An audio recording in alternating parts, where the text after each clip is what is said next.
आज हम लोग टनल डायोड की बात करेंगे। बेसिकली टनल डायोड वह पीएन जंक्शन डायोड होता है जिसमें बहुत ज़्यादा डोपिंग के कारण टनलिंग प्रोसेस संभव हो पाता है या टनलिंग प्रोसेस उत्पन्न होता है।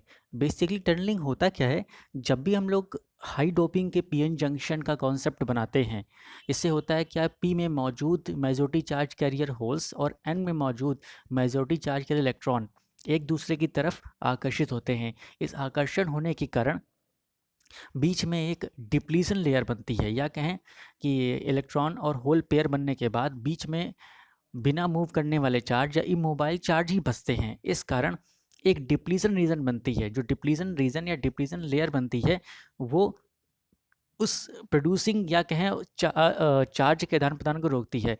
लेकिन टनल डायोड में इतनी अशुद्धि मिली होती है जिस कारण डिप्लीशन या अवक्षय परत की चौड़ाई बहुत ही कम या माइन्यूटली हो जाती है, जिसके कारण इलेक्ट्रॉन आसानी से एक छोर से दूसरे छोर ट्रैवल कर लेते हैं। इस इलेक्ट्रॉन को पार करना या इलेक्ट्रॉन को बिना अवरोध के पार करने के प्रोसेस को ही टनलिंग बोलते हैं।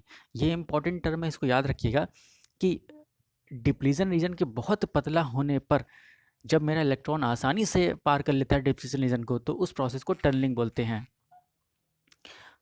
अब यहाँ पे टनलिंग का सिंबल दिया हुआ है, या कहें टनल डायोड को सिंबल प्रोड्यूस किया गया है।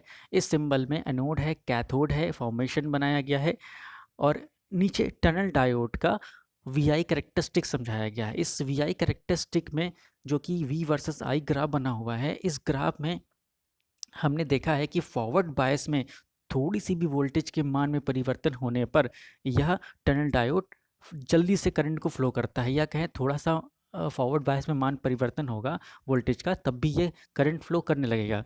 इस कारण वोल्टेज बढ़ाने पर इसकी वोल्टेज वीपी इंक्रीज करेगी, जैसा कि फिगर में क्लियर है। जितना वोल्टेज बढ़ाएंगे उतना वोल्टेज बढ़ेगा, लेकिन एक मैक्सिमम पॉइंट वीपी पर ही वोल्टेज बढ़ेगा।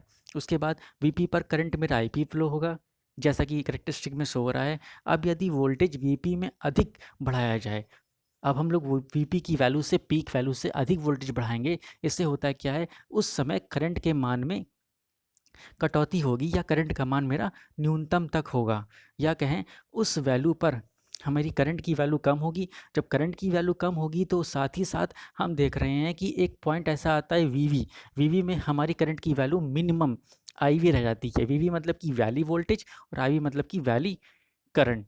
इस कारण हम देखते हैं कि इस पर्टिकुलर कंडीशन पे पीक और वोल्टेज के मध्य वोल्टेज बढ़ेगा और फिर करंट कम होगी। अतः इस क्षेत्र में टनल डायोड का प्रतिरोध निगेटिव रहता है। किस क्षेत्र में, हमारी ए से लेके बी के क्षेत्र में। अब जब उसी के बाद बी के आगे के पॉइंट के बाद फिर से हमारा टनल डायोड का प्रोसेस पहले की तरह बढ़ता है और इस प्रोसेस कंटिन्यूअस फॉलो करता रहता है। इस कारण इस टनल इफेक्ट के कारण इसे टनलिंग डायोड कहते हैं।